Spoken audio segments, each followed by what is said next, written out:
Do you know if you're getting enough protein? If you're watching this video, you probably already know. Protein helps you rebuild, recover, and heal from injuries and illnesses. It also helps you keep your muscle rather than burn it off if you're losing weight. And it plays a significant role in many other of your body's functions. Protein helps us feel satiated. It also helps stabilize blood sugar levels and minimize mindless munching. Protein is often called the building blocks of life. So that's a pretty good indication of just how important protein really is. The part that often confuses people is just how much you actually need. I don't really know. Before I get into that, my name is Amy, and I'm a certified elite personal trainer, nutrition coach, and PSA ranked and rated figure skating coach. It always surprises me how many people engaged in sports don't have a good grasp on nutrition. I often provide nutrition coaching to athletes to help improve their sports performance. But here's the thing, it's not just athletes. I often provide coaching to the parents of athletes and families of athletes, people just like you. I often even work with other coaches to help them create change and get real results. Poor nutrition can lead to fatigue, dehydration, all of which can negatively impact your body's performance, whether you're an athlete or not. Fueling your body is often overlooked, but it's a critical aspect of sports and exercise performance, as well as academic and work performance, even your emotional well-being. So it goes without saying that nutrition is a huge part of your health and wellness. Let's get back to protein and how much you need. Protein is pretty important.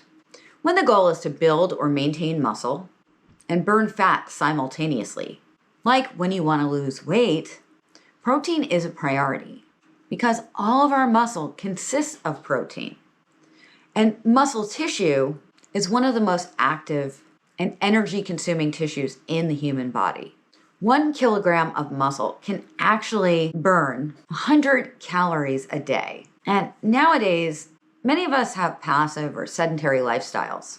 That coupled with carbohydrate-rich nutrition, our muscle mass is falling and fat tissue is rising. What this means is your metabolism has likely slowed down. Muscle tissue isn't just necessary to function, but it's also necessary to boost your calorie expenditure. So we all need more muscle mass, not just bodybuilders or young athletic people, but also older people, those that are sick, and healthy office workers too. Functioning muscle mass also prevents joint and back pain. I did a whole series about posture and your back, and there's a link to that in the description down below.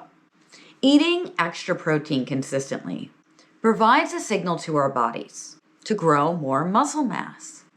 And this will happen even without physical exertion, although exercising does speed up the process. Every nutrient spends energy to digest, absorb, and send it to its target tissue. This process spends energy, and it's called the thermic effect of food. Protein is actually pretty difficult for the human body to absorb and use. This process actually takes 20 to 30% of protein's energy. Imagine you eat 100 calories of protein.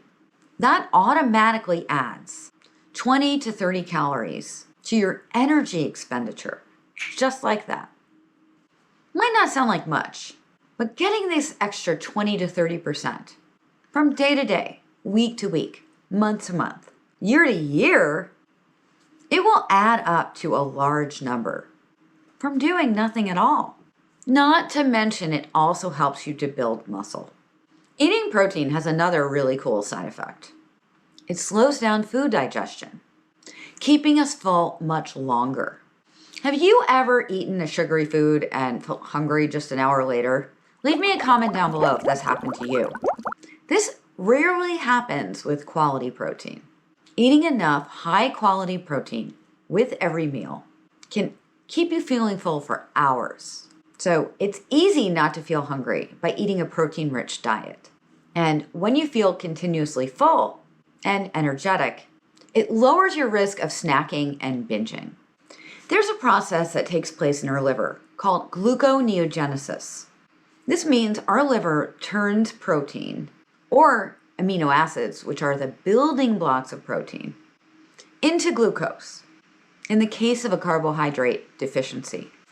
This means if we don't get enough carbs from food for some reason, for example, maybe you're on a low carb diet like keto or Atkins, or you've worked out intensely or for a really long duration, our body will compensate for that by turning protein into glucose. So you should aim for high quality protein so that you can feed your muscles and grow metabolically active, strong tissue. The protein thermic effect also burns additional calories. Eating protein will also keep hunger at bay and create a buffer system for low blood sugar. Those are just some of the most important things protein can do for us. So, how much protein is enough? And how much is too much? The answer to this question actually depends on a few things, like how active you are, what your goals are, and even your age.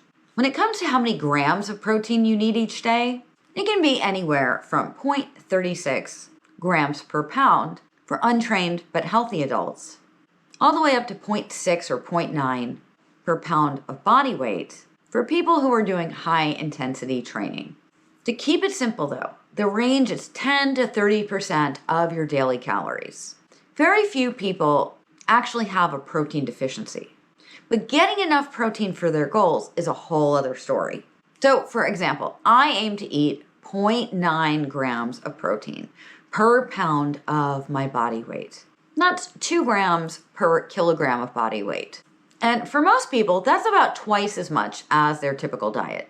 In almost all the studies that have been done on this, 2 grams per kilogram in a day is generally considered the best amount for the human body. And anything over 2 grams isn't dangerous, but it doesn't really add any more value. As a side note, extra protein can be harmful to people with kidney disease. So if you have any problems with your kidneys, you should definitely check with your doctor. As for most of us, we can eat 6 grams of protein per kilogram of body weight without any problems. But here's the thing, we don't get any benefits over 2 grams. And an average person doesn't spend 2 grams of protein per kilogram of body weight per day. You probably use 1 to 1.5 grams.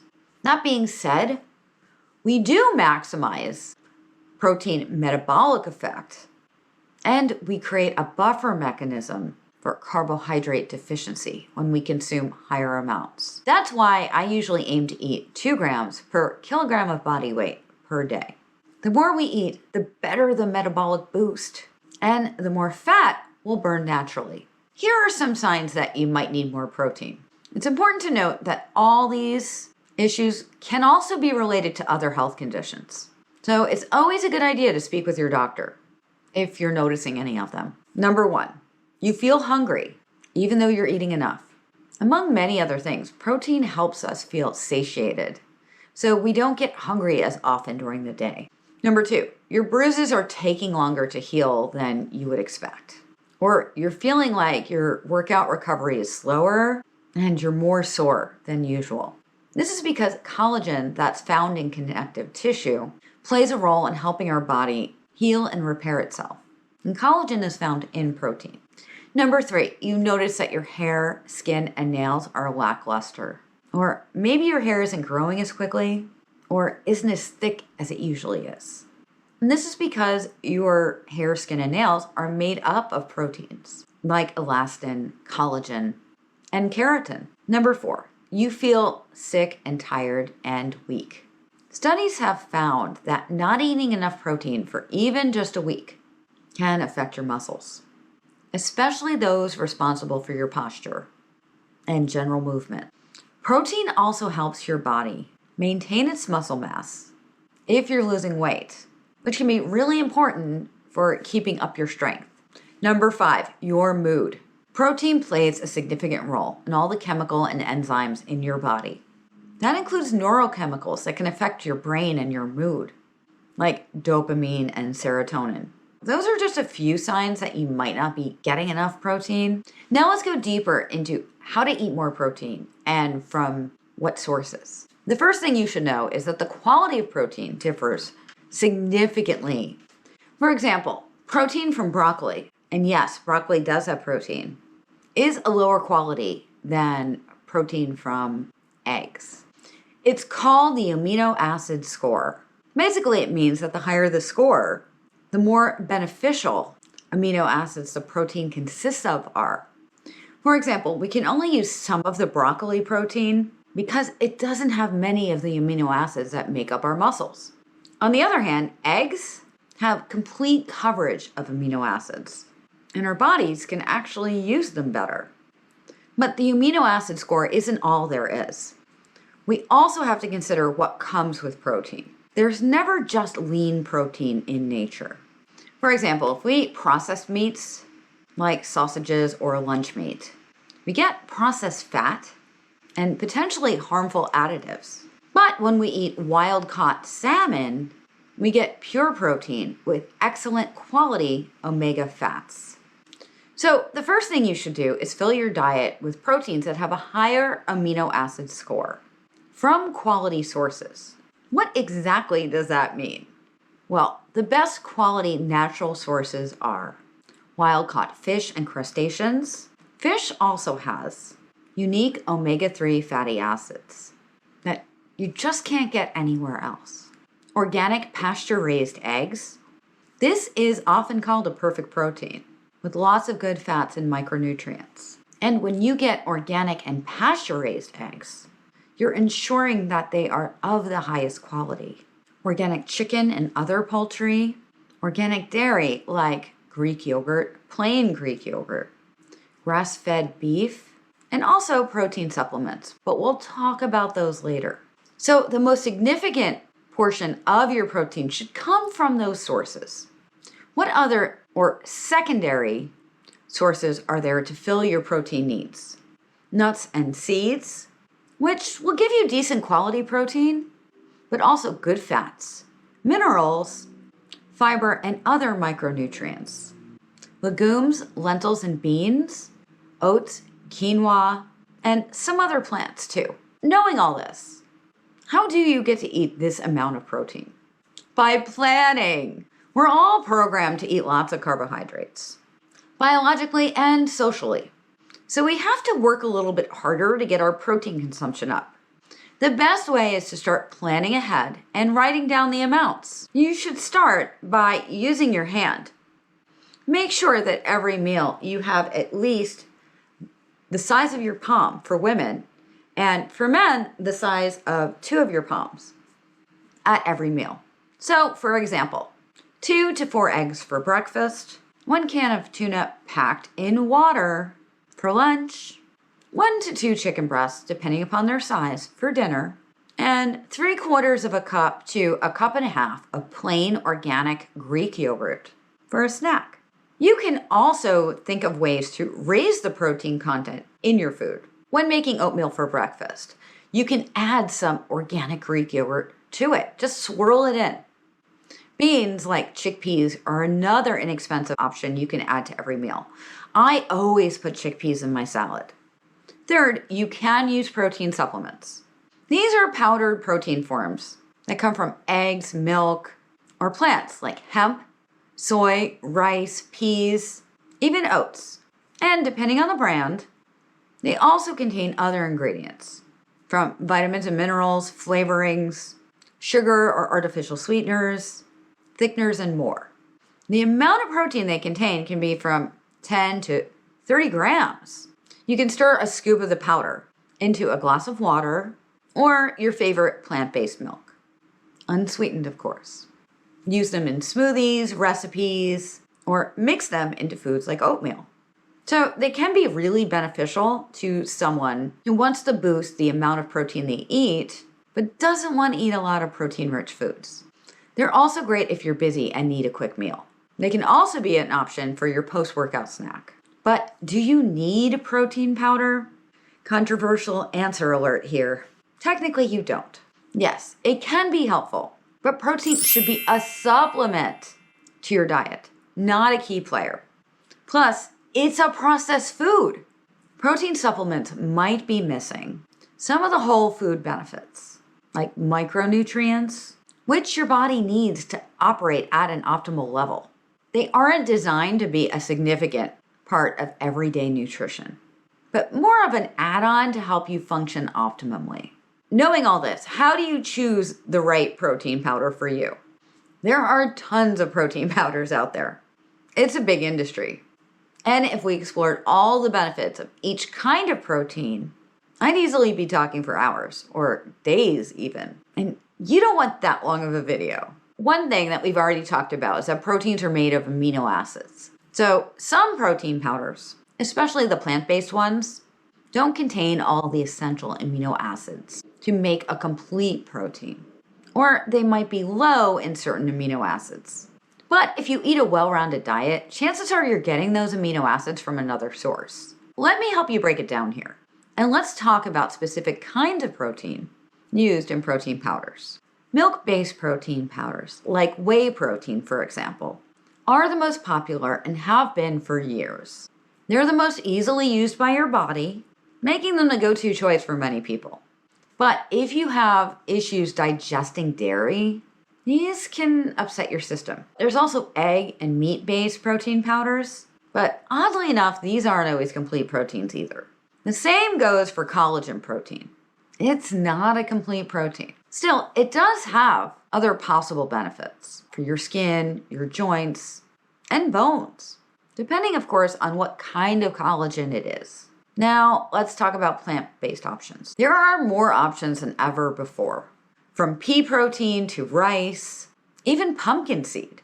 Here are some basics of the top plant choices.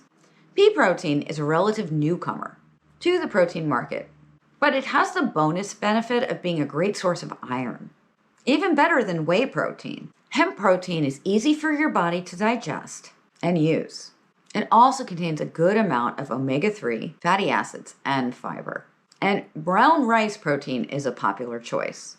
It's also a good source of fiber and micronutrients. The best thing you can do is to read the label of your favorite protein supplement.